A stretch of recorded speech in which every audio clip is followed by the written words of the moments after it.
Hey everyone, welcome to Neighbor Science, the only podcast about political economy and anime. I'm Ryan Salisbury. This is Chris Nivens. Today we are gonna we were gonna do a miscellaneous episode, but I ended up doing like a whole thing on modern monetary theory, so I'm gonna do that today. Because there was this article by Josh Sbarro. Do you know who that guy is? I've heard the name like a bunch of times. I've heard the name.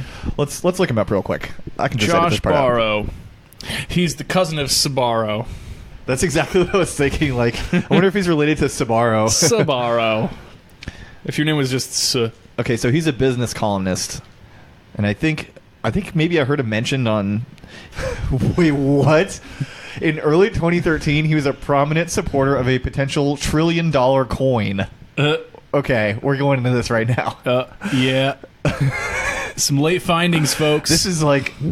People make fun of Zimbabwe for having like $1 trillion bills. This is Zimbabwe shit. And he wrote an article against MMT. This makes sense though. Okay. I mean, in a perverse, fucked up way. It's a concept that emerged as a proposed way to bypass any necessity for the U.S. Congress to raise the country's borrowing limit through the minting of very high-value platinum coins. What the fuck? Because of the debt ceiling crisis in 2011. Right, so they're like expecting the Zimbabwe situation, so they're like, oh, we should get a coin. Instead of being like, what if we like put our bankers in prison? They're like, no, let's just make ignore a the different debt ceiling. coin. Who gives a shit? Yeah, guess who else? Guess who else? Let's forget that we have the largest military-industrial complex in the world. Our favorite person, Megan McArdle, wrote that minting a $1 trillion coin neatly end runs GOP obstructionists, but only by proving that the president himself has little respect for institutional restraints on his office. Cool. Yeah. The brain god herself. Okay, so yeah, Josh Sbarro, who is he's a business lib that goes on MSNBC, wrote an article on MMT. The article is a big piece of shit, basically. I'm going to be reading some parts of it. Not the whole thing, because it sucks. But, yeah, so I'll just read this one passage and then we'll comment on it. So while a conventional economic thinker might say that you establish a new government program and levy taxes now or in the future to pay for it, an MMT thinker would say you establish a new government program and the government prints the money to pay for it. But that does not mean the MMT thinker thinks that the new program is free. The government is not constrained by its ability to obtain dollars, but the economy is constrained by real limits on productive capacity. If the government prints and spends money when the economy is at or near full employment, MMT counsels, parentheses correctly, that this will lead to inflation and prescribes deficit-reducing tax increases to reduce aggregate demand and thereby control inflation. See how we have ended up back where we started? Ooh. Whoa, dude! Oh my god! So to me, this is like saying that there's no difference between saving up to start a business and getting an interest-free loan to start a business, because eventually you have to pay back the loan. So, eventually you have to raise the money. Well, yeah, what do you think about this? Well, I mean, like, I like your comparison to like saving up versus an interest-free loan. Like, it amounts to the same cost. Yeah. Right. So, like, so this guy is basically like saying that, I don't know. This kind of reminds me of like ignoring time. Essentially. Yeah, exactly. I was also going to say like there's the time issue, and there's also if we want to go back to Graeber and like the moral aspect of debt thinking. Yeah. You know, where it's like, oh, but debt is bad. And you're like, well, why is primitive accumulation in the Marxist, term good? Yeah. Right. Versus debt, which is what we were basically all forced to engage in. Yeah. All of us have to do debt. Debt is just primitive accumulation with extra steps. Exactly. And so, like, interest-free loan is like the ideal situation. Sorry for the Rick and Morty reference. But it's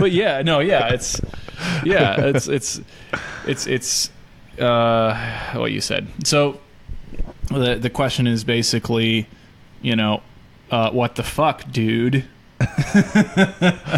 So later he says, now we are supposed to tell voters that taxes aren't for financing the government, but we need to raise them anyway so we don't overshoot an inflation target.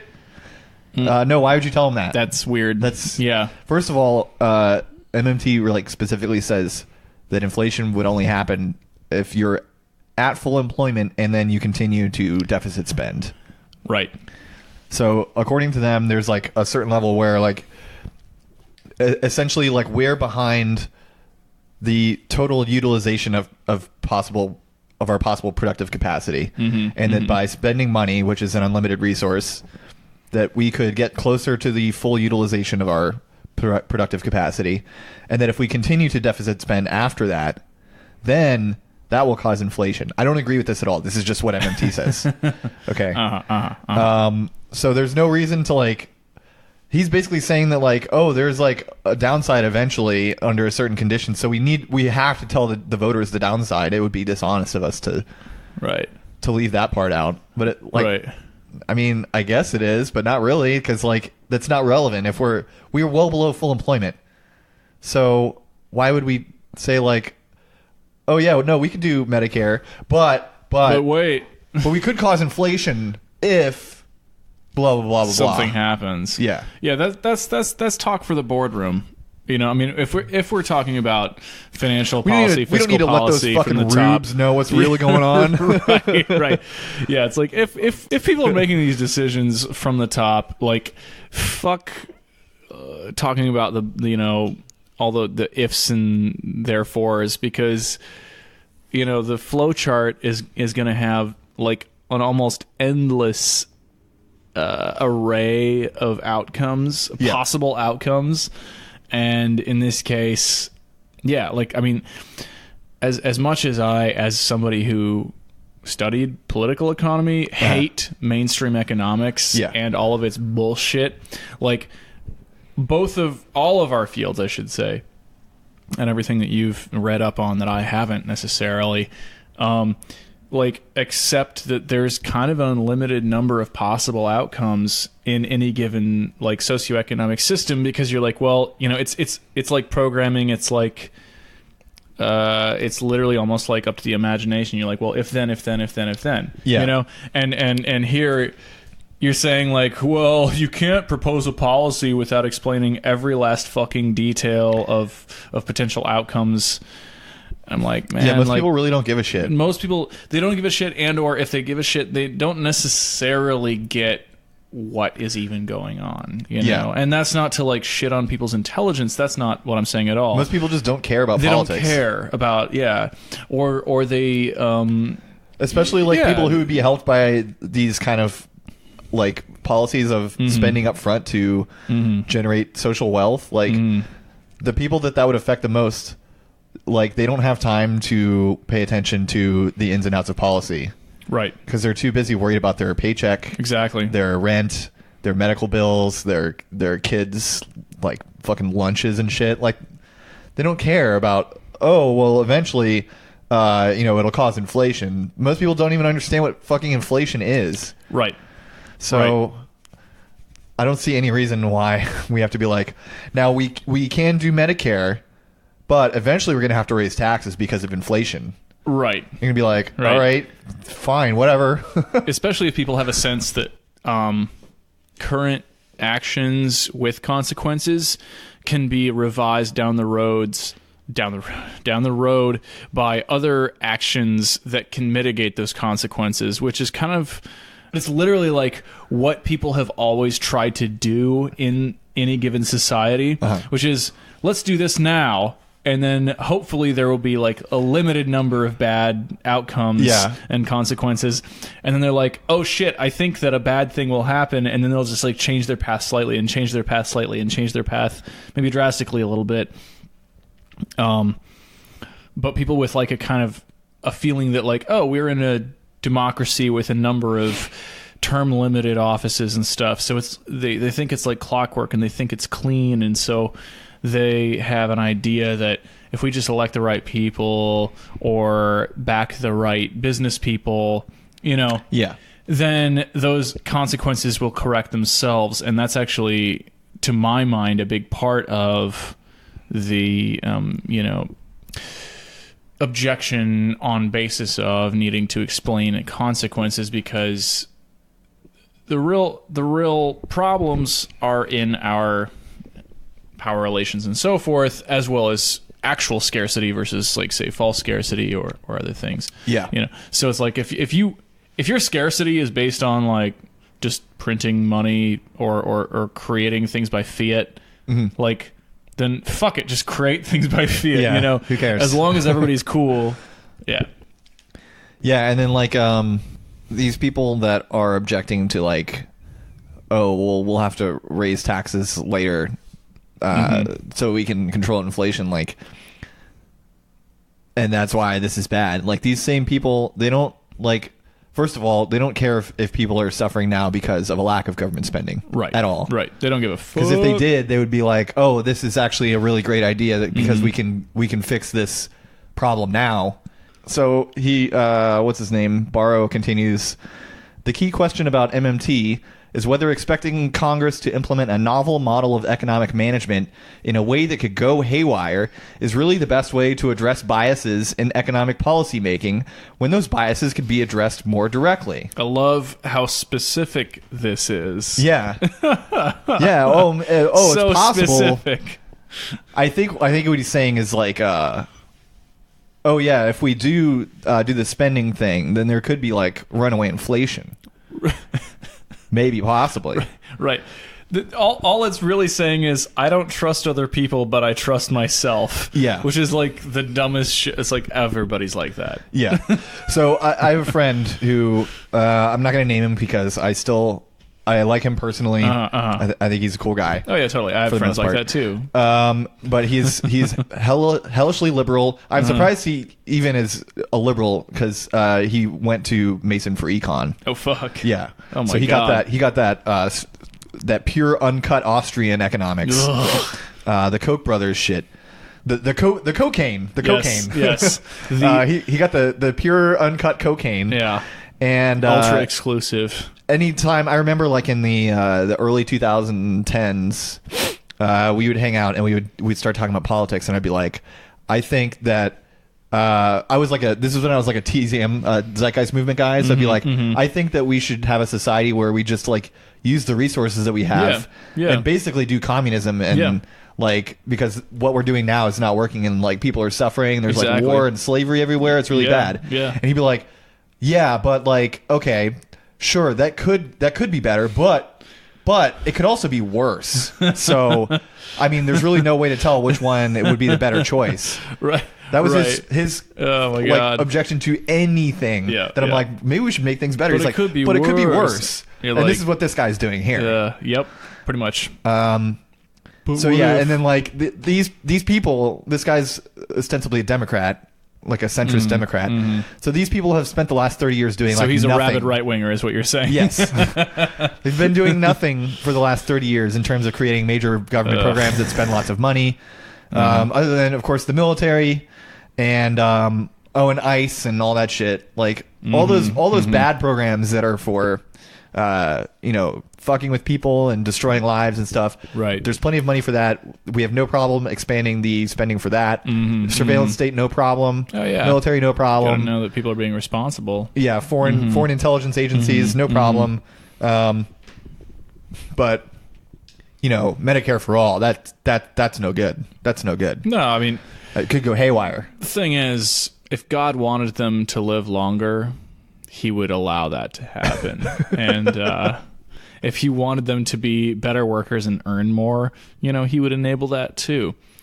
And that's why Medicare for all and similar ideas are just bullshit. Will never ever come to pass. And will never happen. Because that, and also because people are selfish and greedy by default, so it's better to just compete with them endlessly. Right.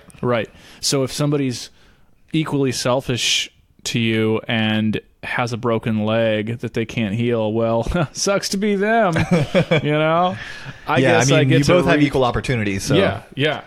Obviously, you both can like own a landscaping company, for example. Like I will absolutely and readily have $1 million foot race with the person in a wheelchair because this is cosmic fate telling me that like if they really wanted that $1 million, they would wheel the fuck out of that chair. Now that I think about it, I kind of think that like the Democrat ideal, like the centrist right-wing Democrat ideal, would be that like everyone in the country owns a landscaping business, but the landscaping businesses are green. Yeah. So they like they're like preserving national parks with landscaping businesses. Yeah, exactly. Making cute spaces and like So the conclusion of this article, and I'm going to go back to another line of the article, but the conclusion of this is just great. None of the countries that have single payer health care needed MMT to make it work. They did it the conventional way, by taxing the public. Maybe that's a sign that that's the best way to implement such programs. By mastering hordes of enslaved people. Or maybe it just reflects the fact that you'd still need to tax the citizenry to implement single-payer healthcare, even with an MMT worldview. As you said, incredibly stupid. Yeah. Sometimes you read something that causes your brain to actually stop, and I'm experiencing that right now. Yeah, I'm definitely I feel dumber right now. Yeah. It reminds me, I can't even focus on the fucking notes. Like, oh my god. I'm just like, wow, what the fuck? Just because other countries did that, means that means that that's the only way to do it. Yeah. It reminds me of a lot of shit that I studied in my degree, my grad degree on like trade, international trade, and like international finance and like finance in terms of like monetary policy and stuff. Yeah. As well as like people like countries trying to control their currency and stuff. It's like saying that it's just abusing the victim, basically. So other people have gone from DC to Boston. Right. And what they did when they did that was they went straight through New York City. Mm-hmm. And so it took them like 20 hours to get there. Mm-hmm. And so maybe that's a sign that, that you shouldn't, or maybe even you can't get to Boston by going around New York City. It's impossible. So maybe we should just go through the city and take 20 hours instead of 10. Exactly. Genius stuff. Genius. Brilliant. So yeah, one line in here that I want to return to and expand on is the strong argument against MMT is precisely the one you made, and I don't know who you is. I don't remember. That tax increases will be potentially difficult to carry out. Oh, Mason told me when I asked him about this issue. So, Mason. So yeah, he says that he basically quotes a guy who's quoting him. Yeah, which is great. Right. Very good writing, and very good writing on my part for putting that in another pair of quotes. So the argument is that tax increases will be difficult to carry out, and you need tax increases to control inflation. And that's a very strong argument because you need to control inflation. This is classic bullshit. So how strong is this argument actually? Like, do we actually need to control inflation with taxes, or anything for that matter? So, like, in other words, is government spending inflationary?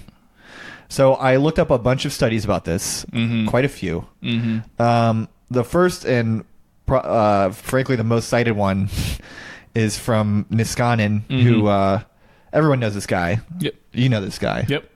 Everyone in the audience knows this guy, but I'm just going to say it anyway. I'm going to say who he is. He is the top economic advisor for our favorite president, Ronald Reagan.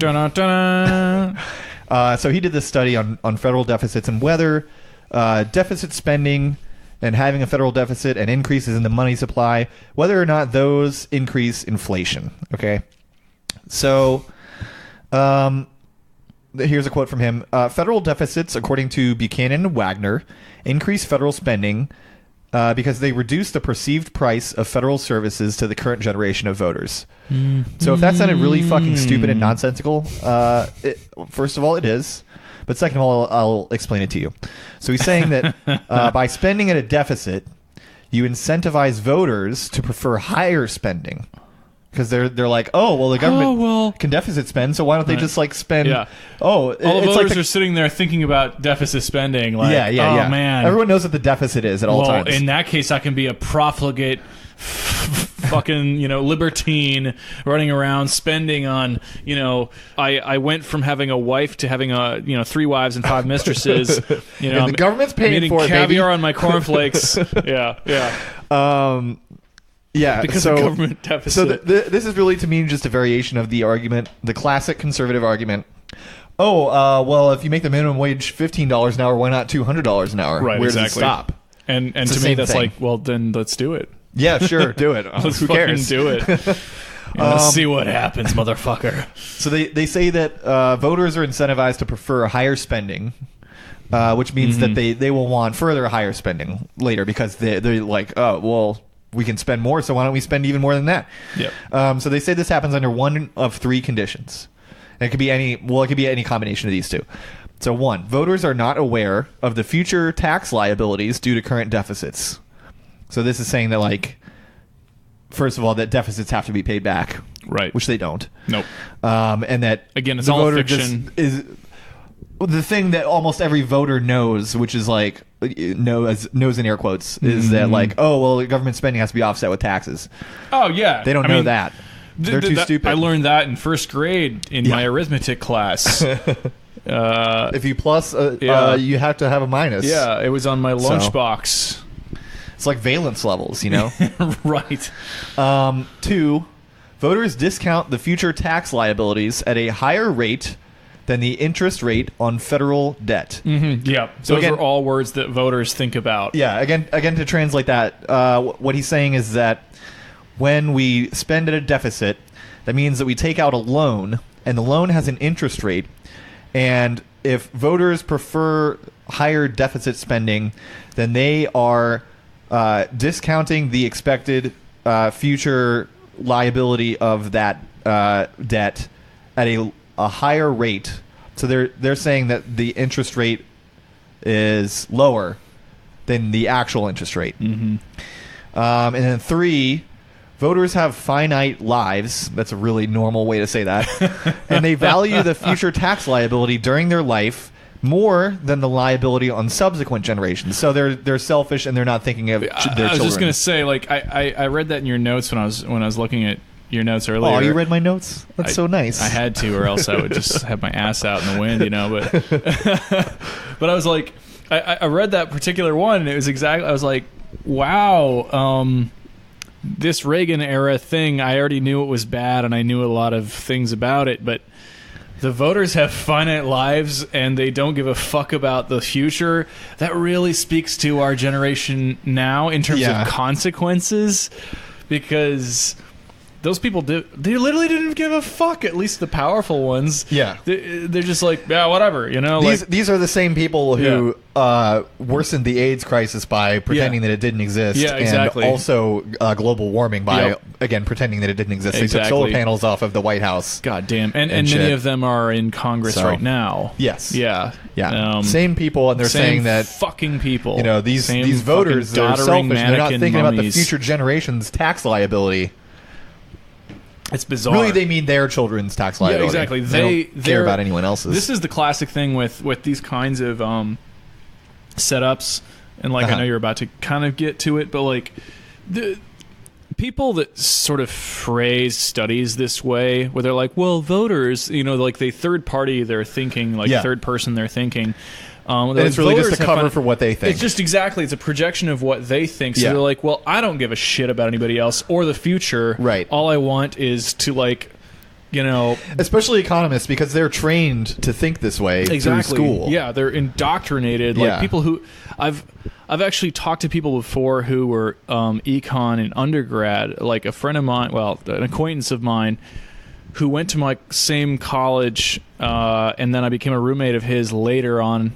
And he said that he was like, yeah, it was funny. I went to college and started my econ degree, and I had all these like bright, shiny ideas about how to change and save the world. And I was like, cool, yeah. And he's like, but then I learned all these things from economics, and so I stopped thinking that way, and I realized that it was all. And I was like, I think that's. Yeah, that's just indoctrination. Like, yeah, there are things that are bleak about the world. It's being in a cult, actually. Yeah, it's basically a cult, you know. And you can use all the fucking mathematical symbols you want, but it's still a fucking cult. Which they do love to do. To have a god. Oh yeah, it's their favorite. They do that shit all the time. Like, I've read through so many papers in grad school and since then where there's, you know, they get to like the midpoint of the paper usually, and there's a bunch of fucking equations. And like we've talked about how like absurd their graphs are, but like you're sitting there and you're like, these equations are pulled out of your fucking ass. Like, I don't know what you're fucking talking about. And it's not because I'm dumb, and it's not because I don't know what you're saying. If you don't know how to read the equations, then like to the average person, like anyone who uses like these complex equations like this, it looks like they're reading the words of the Bodhisattva. Yeah, pretty much. Yeah, it's just like some weird holy relic with encrypted engraving, and you're just like, okay, so this is some algorithm that you just invented. Yeah. But because it's sufficiently complex, nobody's gonna really investigate it because they only have so much time in their fucking day. Especially the way, and we'll get to this in a little bit, but the way they write those like least squares equations. Like, there's no reason that they have to write them that way because, like, every term is, like, assumed. But it just makes it look more complex. Yeah, exactly. And more impressive that there's, like, all of these different things going in there. Like, wow, look at the complexity of the economy. No one can understand it but me and my genius peers. Yeah. And even, like, basically within non-mainstream economics, like heterodox economics, Marxian economics, blah, blah, blah, like, they talk about neoclassical, as in mainstream economics, as like the high priesthood of the economy, because they just kind of like talk in spells and riddles.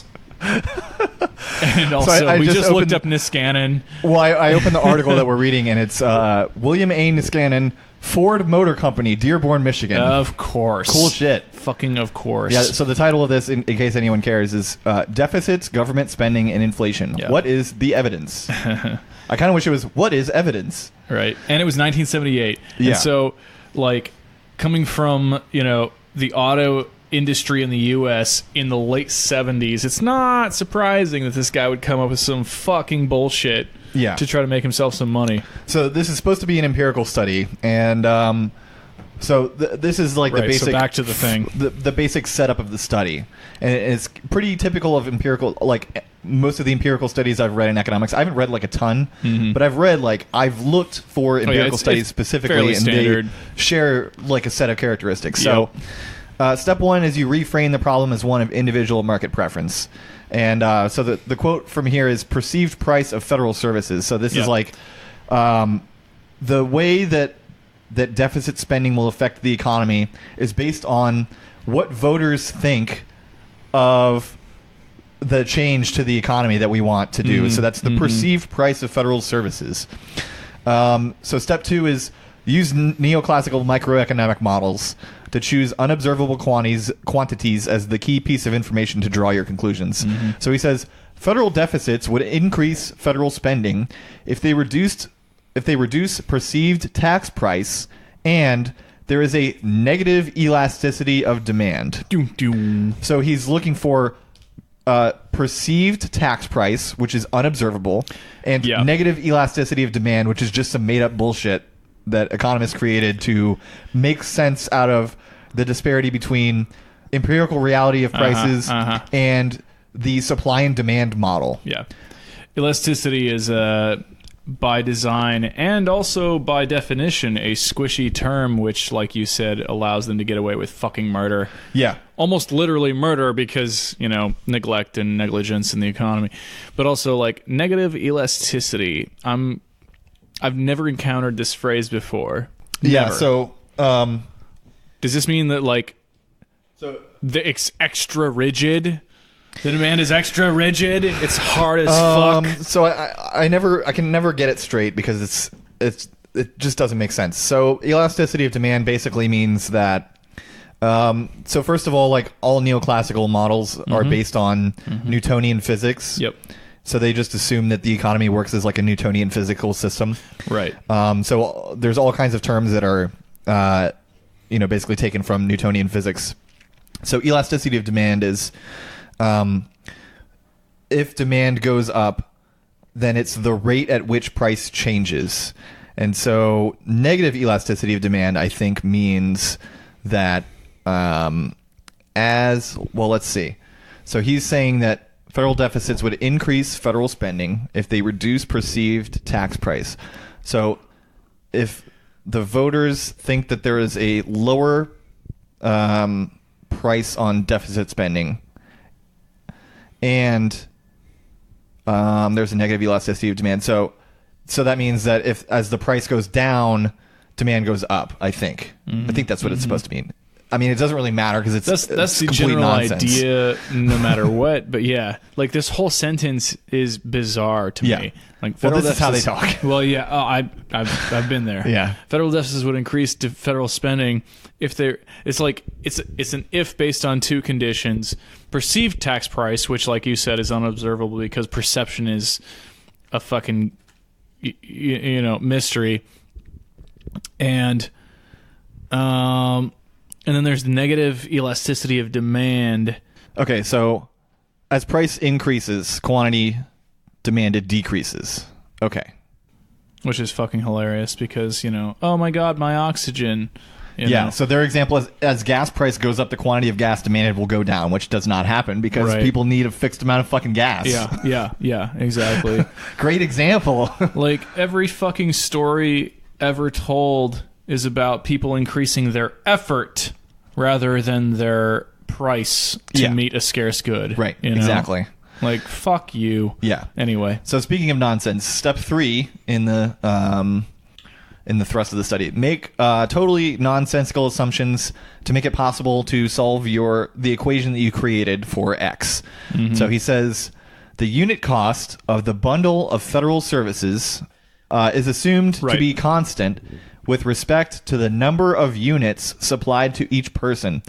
So in other words, he's saying that the more the government does, it will cost the same. Like, so if we have Medicare for all, if everyone is covered by a single, if everyone in the country is covered by a single healthcare policy as opposed to multiple competing ones, then the cost will be the same either way. Yeah. Like, okay. And then he goes on to say this assumption is critical because his approach, does not permit estimating the tax price elasticity if C is a function of Q. So if cost is a function of quantity. Yep. So he's saying that like only under the condition that costs do not go down as production goes up, does any of this make sense? So right there, he's like invalidating his own fucking shit because that's another feature of one of the things about the government is they can push prices down almost as much as they want because they're the government and they're the ultimate arbiter of anything that happens in the economy. They can just decide. Yep.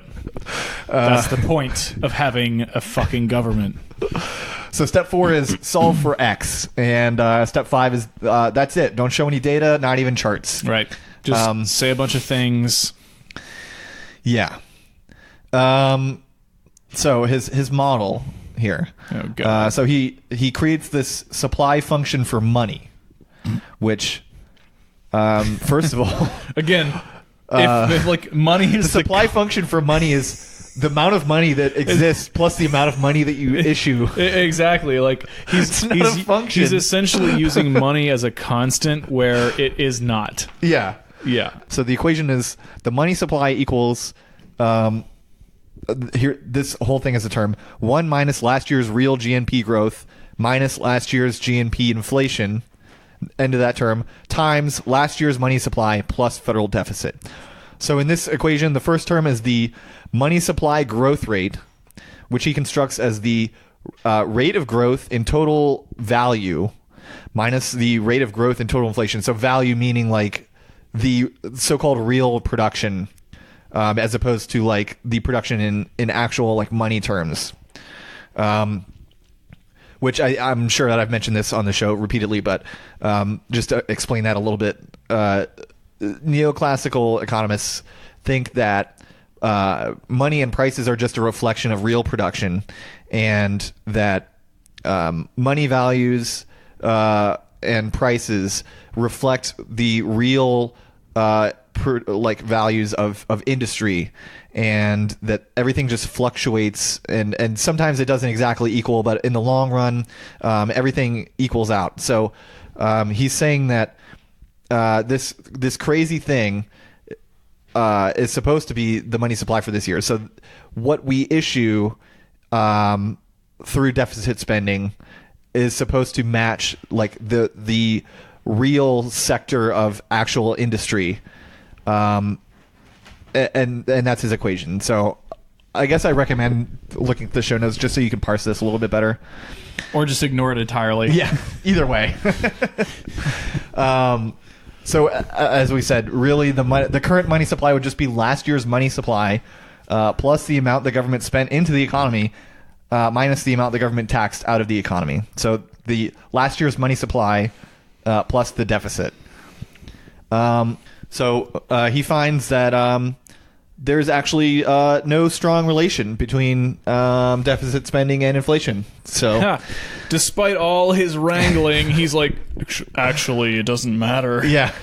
And poor bastard. This shit is great. Okay, so he concludes from this, even though he finds there is no strong relation, he concludes, these results are very suggestive, but not conclusive. The current money supply and the inflation rate may be a function of some distribution of the prior deficits operating through a lagged effect on interest rates. Oh, yeah. And strongly held convictions on this matter should be taken seriously enough to explore these more complex relationships. Right. So, in other words, he's saying that, like, okay, so... I tested this, and the thing that I thought is not true at all. Yeah. But I really think that it is. Right, basically. So I think we should keep looking for some way to say that it is. Yep. Oh, yeah. That's econ. Which, man, that is some genius shit. Oh, yeah. If it's like econ research like that is, quote-unquote research, is like... If it agrees with their assumptions, they just like fucking blast it. And if they don't think so, then they say something like that, like, oh, more research is needed. Like that's that's the classic conclusion in so many econ papers is like, more research is needed. And you're like, yeah, I know more research is needed, you fucking dipshit. Like, well, that's also often, I think, a stand-in for like, I didn't find the result that I was looking for, but if people keep looking for it, then we can make it happen. Right, exactly. Like, please don't fire me and or, withhold my PhD. Yeah. So I have a bunch of other studies that I can go through real quick, but I totally forgot to put this MMT and inflation thing here. So, oh, hell yeah. So just a little bit of the explanation for how MMT people say that inflation is supposed to work. I looked for empirical evidence from these guys to prove the case that inflation happens under the case that they say it does, but none of them actually have it. So they have like empirical evidence for other stuff that they talk about, but not this. They just assume that this is true. So this is Warren Mosler. He's a professor, strong MMT advocate for decades now. He's one of the authoritative voices in MMT. So I'm just going to read his words directly. In no case must the government fund itself in dollars. Spending is limited by what is offered for sale, not by revenues. Taxes function to create a need for dollars, so the government can use dollars to purchase real goods and services. Borrowing functions to allow excess dollars created by deficit spending to earn a positive rate of interest. Deficits pose no funding risk, since borrowing need take place only after spending, and only to support and maintain a desired interest rate. So he's saying that, like... Right. You can spend at a deficit, and it doesn't, like, you don't even need to borrow except to get an interest rate to, like, get more money. Right, exactly. Borrowing is like, it's like getting support from an existing institution outside of yourself in order to reinforce your, I guess, monetary power of sorts. Yeah, so their whole thing is like, if if the government creates too many dollars, then it'll issue treasury bonds, and people will buy the treasury bonds, and then the treasury bonds will later yield a higher amount than what they were what the person paid for them. Right. So interest rates and prices are subject to exogenous control by the issuer of the currency. There's no evidence that government understands this paradigm. Government budgeting assumes the paradigm that dollars must be raised through taxing or borrowing to fund expenditures at market prices. The monopolist, the government, has decided to let market forces price its product, dollars. Therefore, it must constrain the quantity of spending to maintain sufficient unemployment and excess capacity to prevent a decline in the value of its product, which is dollars, and the decline in the value of its product is inflation.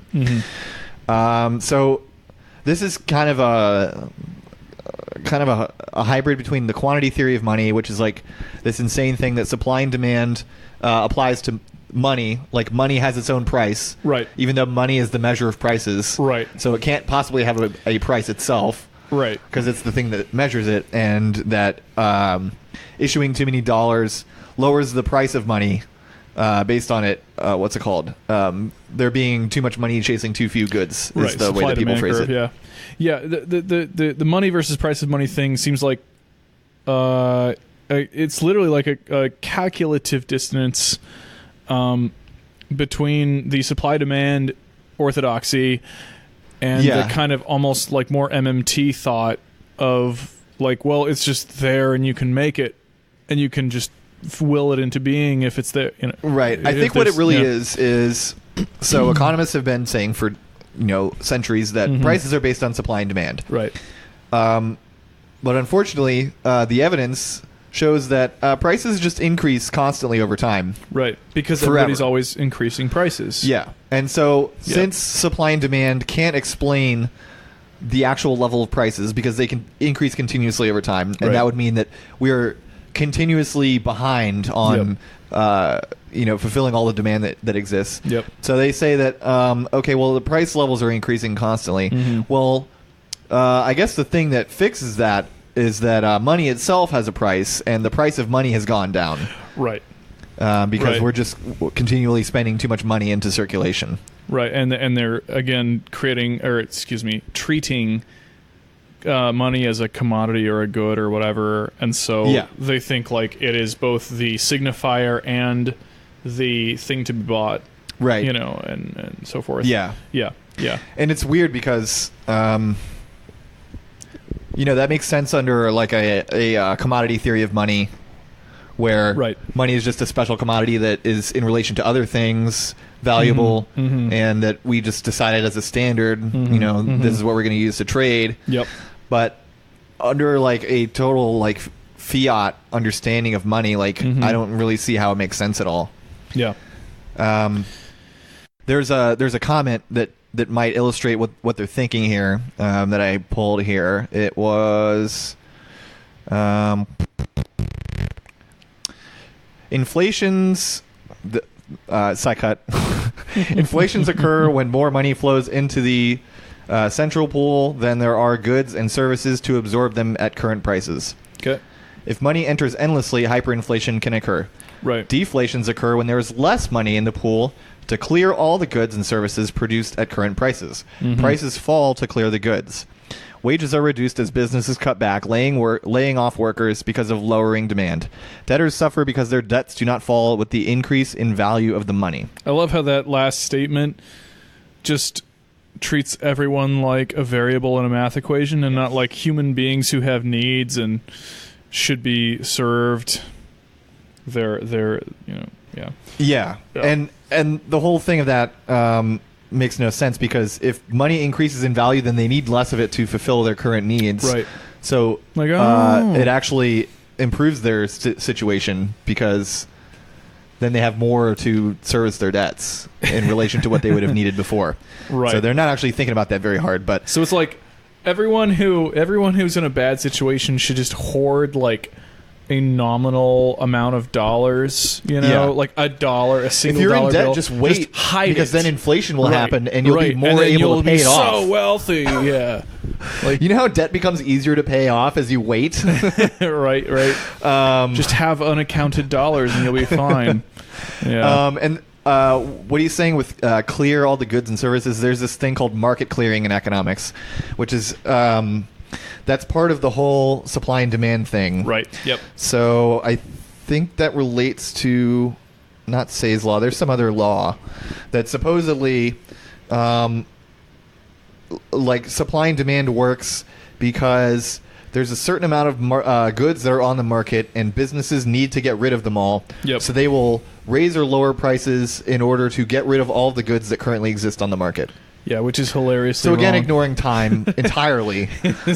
There's so many things. Ignoring power, wrong with all that. sorts of all sorts of stuff. Yeah. And then also he's saying that money just goes into this big pool. And which is hilarious. Then that's what's used to pay for goods and services. It Yeah. doesn't go to specific people in the economy. It goes to a giant pool that we This all is- observe and know about the size of. This is literally like a capitalist theory with unconsciously socialist presumptions. Yeah. It's like, oh, there's just a pool in the middle that everyone's kind of aware of, and you're like, that's fucking socialism. They're like, no. Yeah.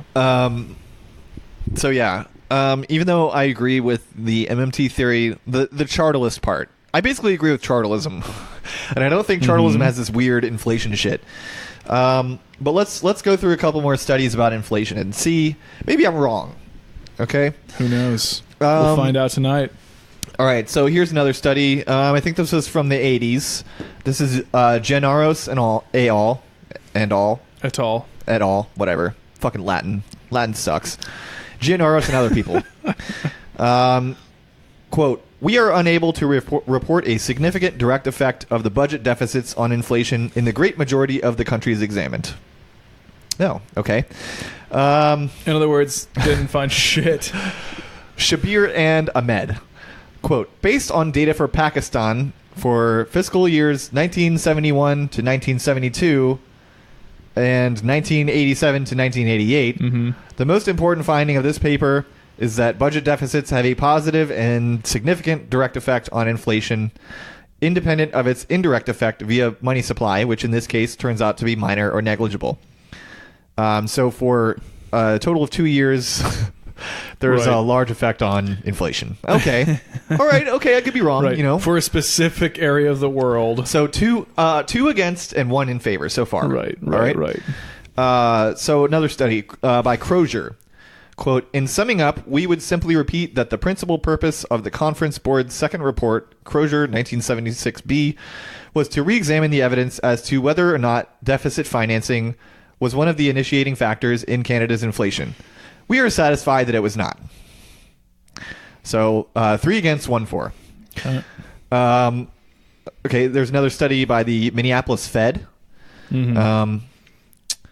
So it cites some other studies that I'll talk about in a second, and just kind of spends a lot of time saying that those studies are right.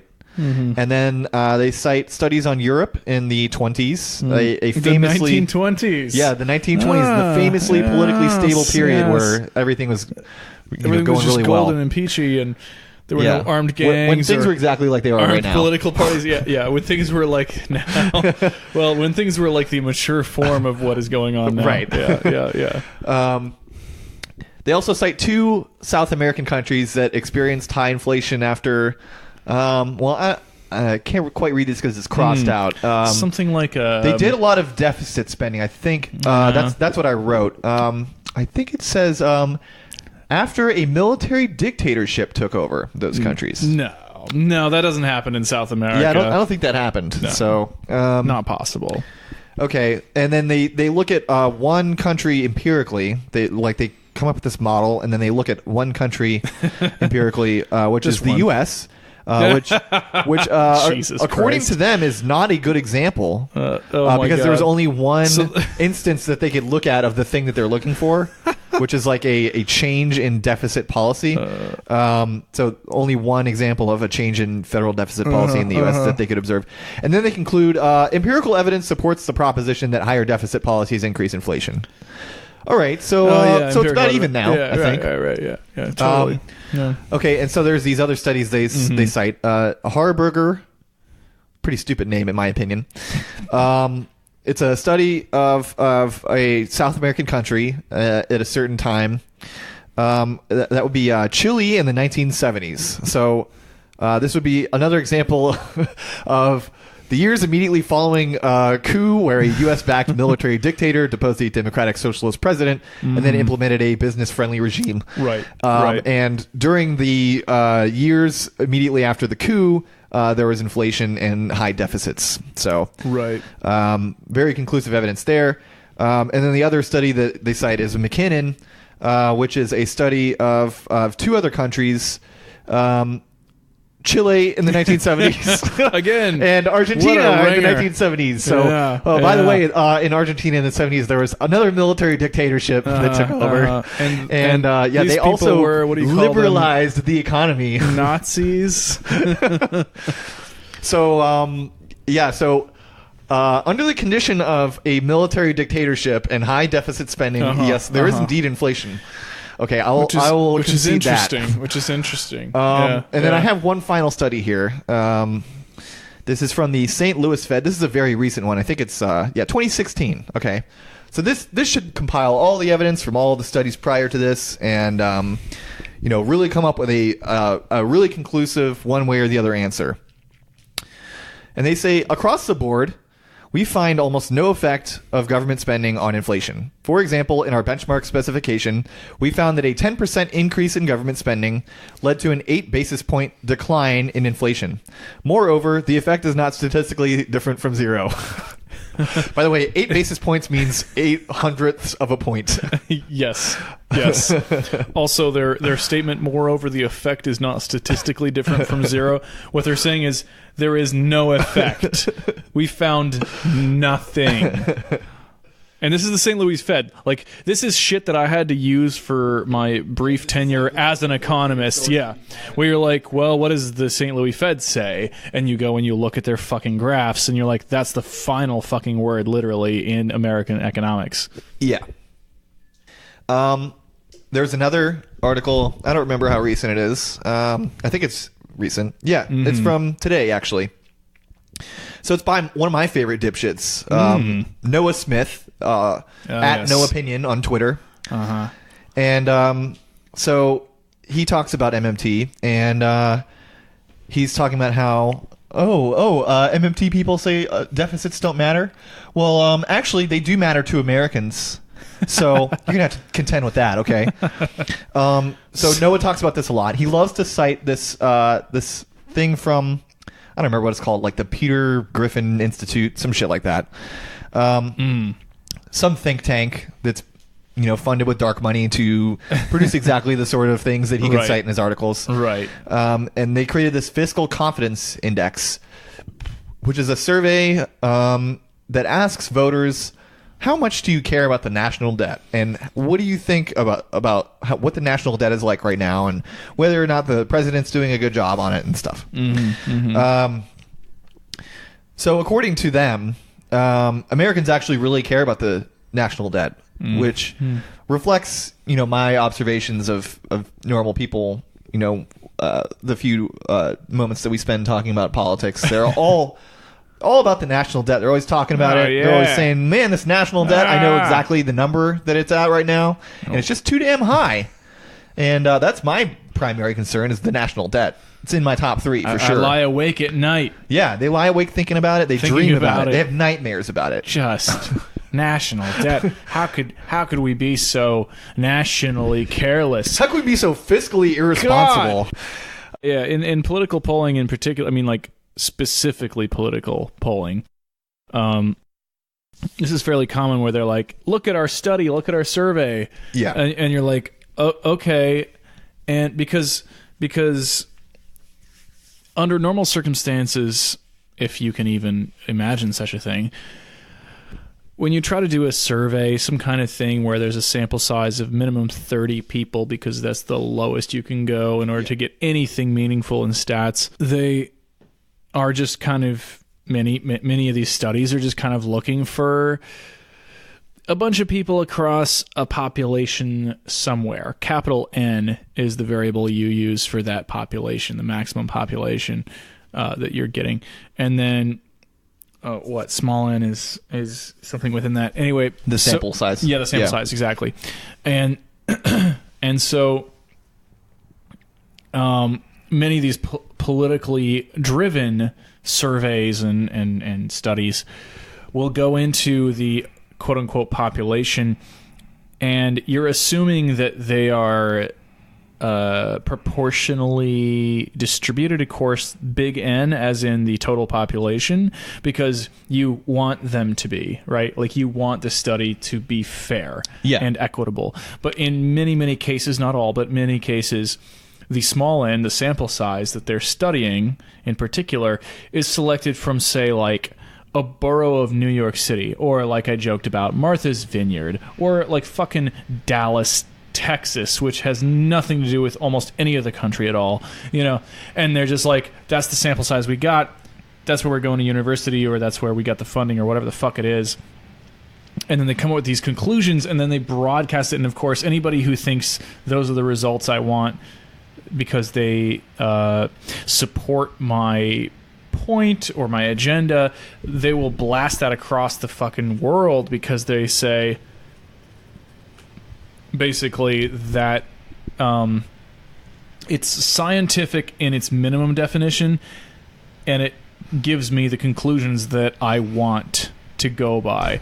And so when you look at a study, you got to look at the sample size, you got to look at the location of the survey population, et cetera, et cetera, et cetera. And so that confidence index is something that you got to like really take a glance at. So Ryan just pulled up the Peter G. Peterson Foundation. Yeah, so the fiscal confidence index is created by the Peter G. Peterson Foundation, which is a American foundation established in 2008 by Peter G. Peterson, former U.S. Secretary of Commerce in the Nixon administration. Oh, Nixon. And co-founder of the Blackstone Group, an American financial services company. I wonder if a multinational private equity asset management and financial services firm would have any conflicting interests with there being, a ever-expanding national debt created by spending into social programs. I don't know. I'm not sure. And, another thing I found, what was it? Oh, no, I think I just saw the name and I thought that was funny. Peter G. Peterson. Oh, yeah. It's a really stupid name, I think. I mean... even worse than that other one that I made fun of.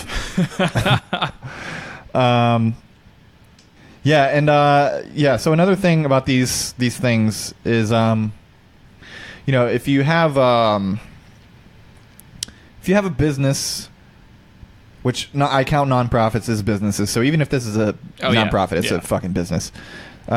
Any organization that needs to get funding and whose funding is based on doing a task. So if you're a business that is getting survey data, and you're being paid by certain people, those people that are paying you will want you to come to certain conclusions. Exactly. Especially if you're going to do one study a month every year for 20 years or so. That's the problem with having money in politics. Yeah, and so this organization's revenue is $95 million a year. I'm guessing so that's 90, very high. I'm guessing 90 of those millions go to Peter G. Peterson. So their expenses in 2014 were $32 million. So they're actually 55. So not of those quite million. 90. Yeah, not quite. Give them some credit. Okay. What's an endowment again? What is that? Donation. So they got an endowment of $1 billion.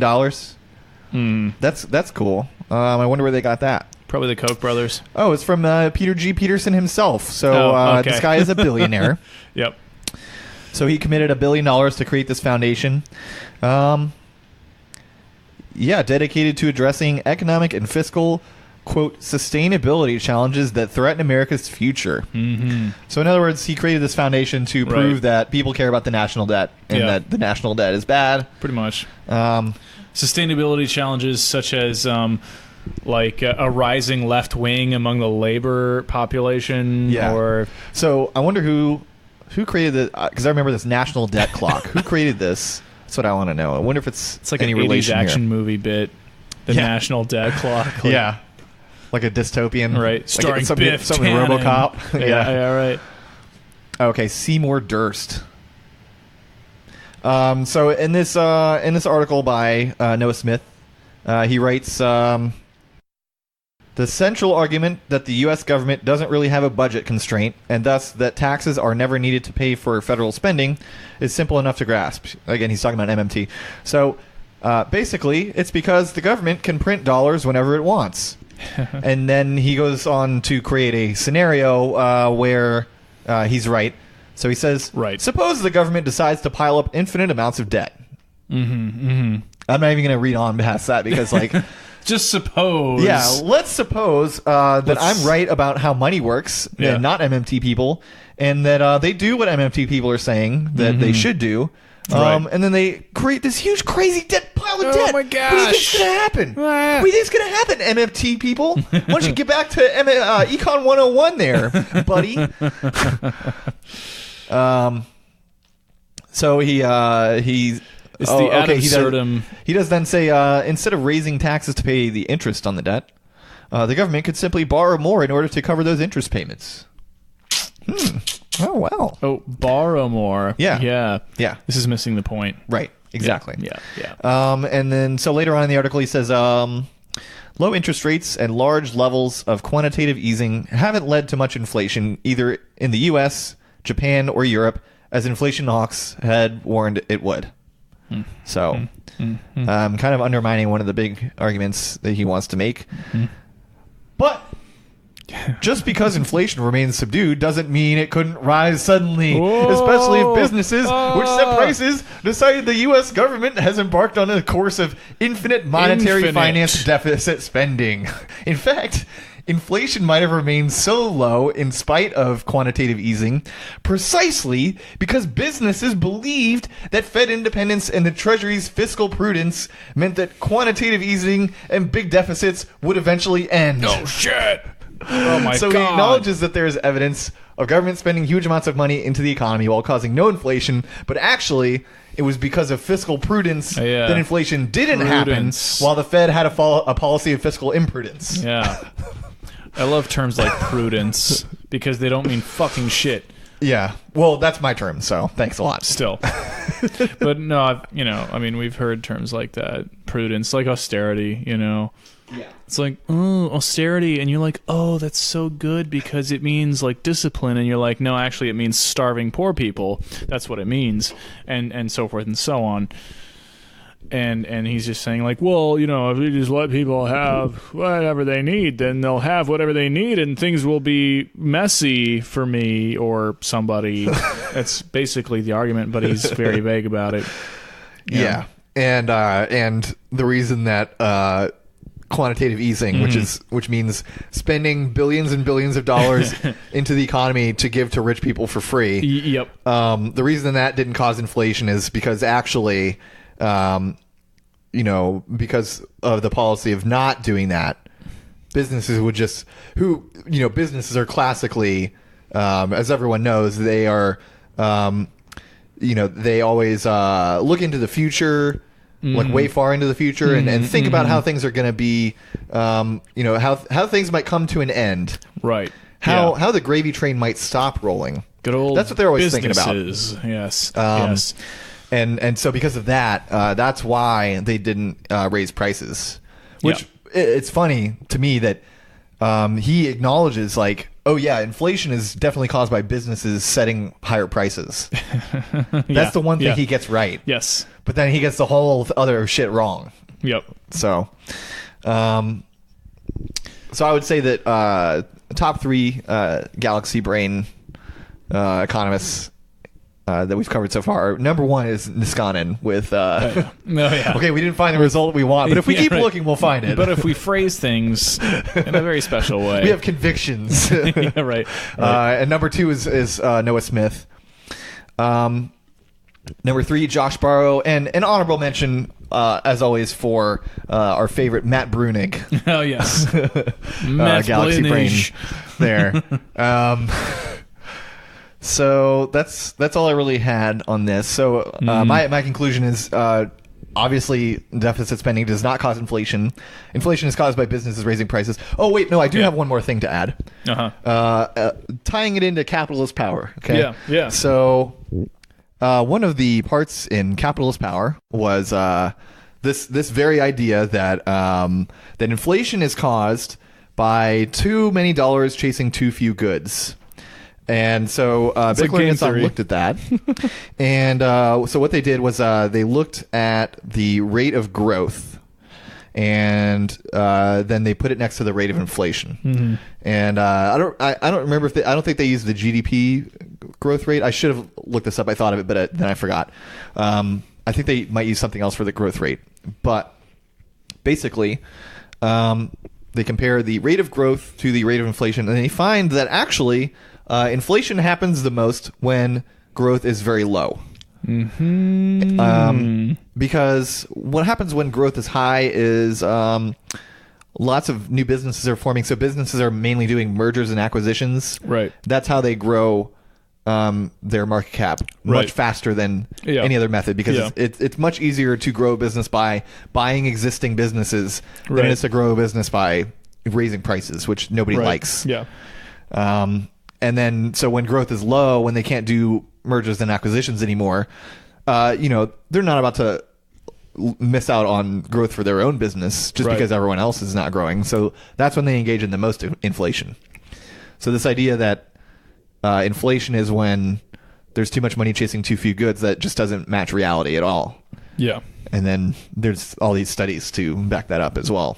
There's also a study that I link constantly on Twitter. You've probably seen it. It's from Institute for New Economic Thinking, INET.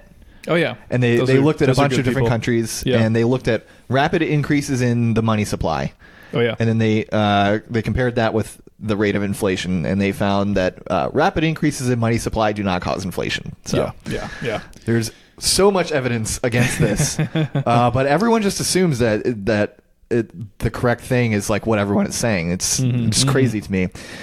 And I would say that the reason I think this is important, there's a clear implication of modern monetary theory that there is no real constraint on spending that we know of, that anyone has proposed. The only one that is included in this theory is bullshit. And then the other thing is inflation is one of the primary methods of redistribution to capitalists. Yeah. So that whole everyone's familiar with that chart where productivity has been increasing continuously since and the 1900. Wages. Yeah. Yep, exactly. And wages stop increasing around 1974. And the thing about that is that it's real wages, and real wages are inflation adjusted. Yep. And the reason for that is prices go up, so everything becomes more expensive. Right. So if your wages don't increase at the same rate as inflation does, then your wages aren't really increasing. Exactly. And they could even be decreasing. Oh, yeah. So basically, because you're paying more for the same good while you're not making more money to afford that, you are redistributing your money is being redistributed from you to business owners. Exactly. Yeah, I had an experience of this where this is actually one of the times in my life, one of the earliest times in my life where I went from having a general social leftism to a specifically economic leftism and began to think about it that way. So before you were socially liberal, fiscally conservative, our favorite thing. Yeah, you're right. Exactly. I was like, I was, or is it more you just didn't care? Well, it was economic, more or you, kind of you didn't realize that it was how important it was. I didn't realize that they were connected in that way. Okay. Right. And I think that's one of the issues. I think that's the main thing that the main people thing. have. Yeah, because people have been essentially sort of diseducated or shut out of the education that they need to realize that the social, political, and economic are all the same issues, right? And even if you do care about politics, you're variables. Not the people that are talking about it. They never mention any of that shit. Exactly, because they're all rich. They don't care. Exactly, it's engineered to sort of stay out of that.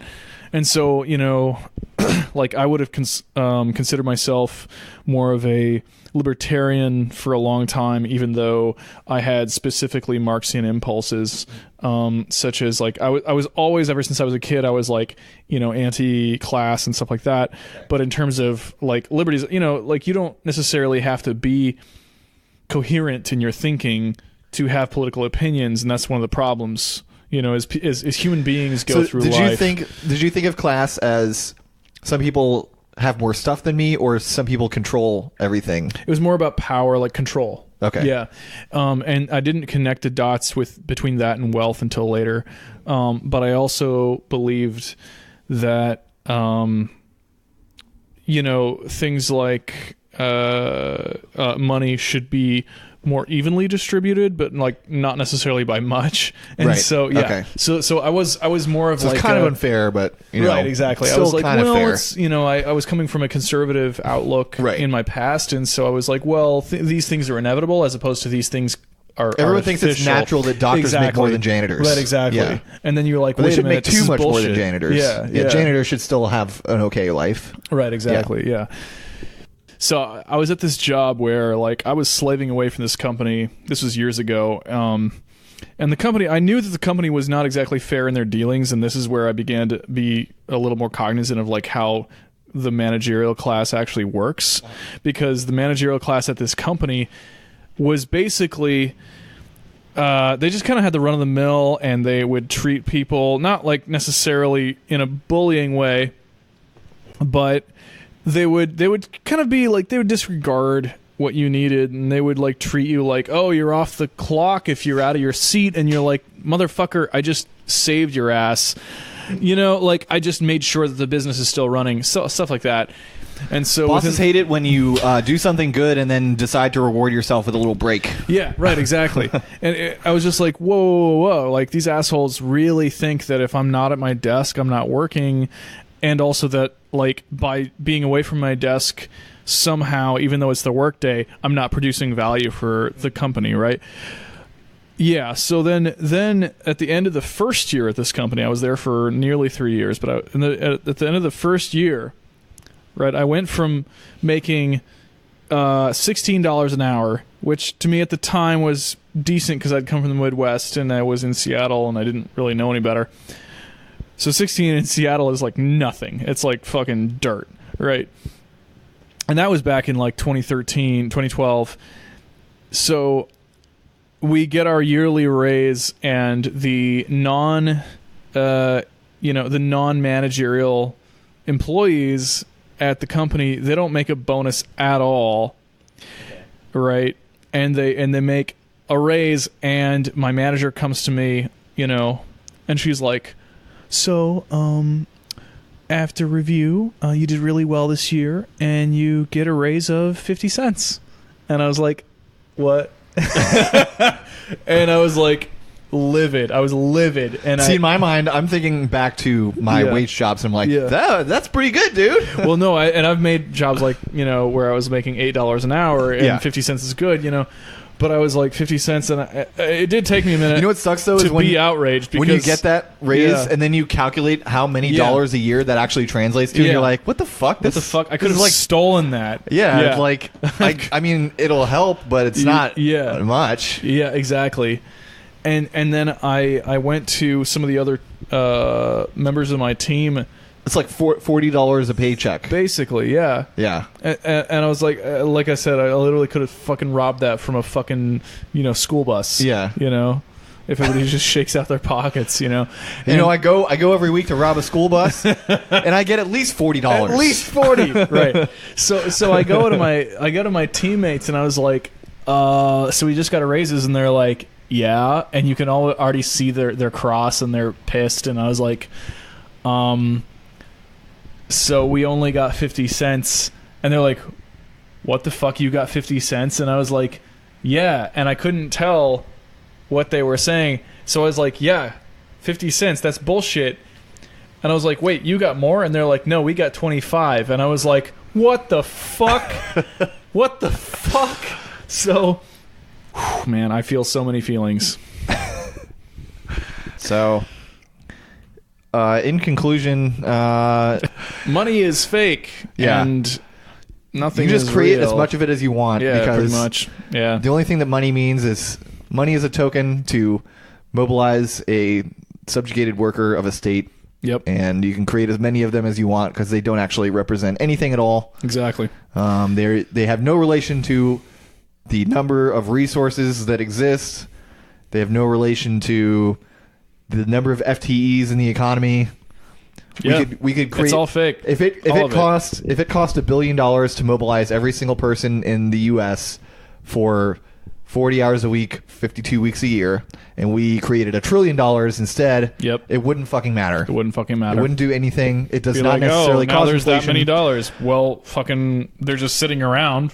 Yeah. Inflation matter. is caused by businesses raising prices in order to continue growing when they are in times of low growth, or when they feel like it, or when other businesses raise prices, or when what the fuck ever. Yeah, when there's a war or a when their costs go up and they need to offset that to maintain the same profit margin. Pretty much. Then Yeah. Or, really important and relevant for us is when a U.S.-backed CIA coup deposes your democratically elected leader and installs a military junta who is friendly to U.S. business interests. Yeah, but as we know, that's only science fiction, and that has never happened before.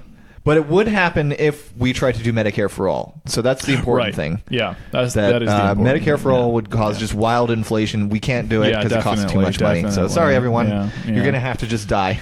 Yep. Just unfortunately, if you get cancer or stub your toe, either way, really. Rest in peace to you, and also rest in peace to Lil Peep. Yep, that's right. I think that's it for us. Gonna call it a night. Yeah. Bye. Bye.